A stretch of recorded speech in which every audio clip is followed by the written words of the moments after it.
Kutokana na uboreshaji wa mifumo ya ukaguzi mipakani, udhibiti wa wahamiaji haramu, magendo ya binadamu na uhalifu wa kupangwa unaovuka mipaka umeimarika. Hatua hizi zimetunza ajira, kulinda uchumi na kuhakikisha kuwa fursa zinawanufaisha Watanzania halali.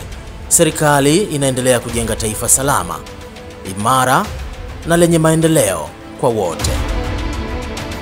Kwa kweli ninachoweza kuzungumza kuhusu wahamiaji haramu, wale watu hawatakiwi kuingia kwenye nchi yetu kabisa, kwa sababu ni wasumbufu, na wanapozoea mazingira kama haya kwa wanatuingilia, wana madhara makubwa wanaweza kusababishia sisi hapa.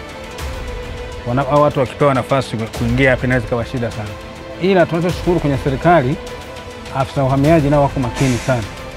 Wanapambana nao kila siku, wakipita kwenye magari wanawashusha kila siku, kwa hawapati nafasi sasa kuingia nchini kwetu. Tunashirikiana nao kwa sababu wanatuambia kwamba mnapoona gari imebeba wale watu mtupigie simu.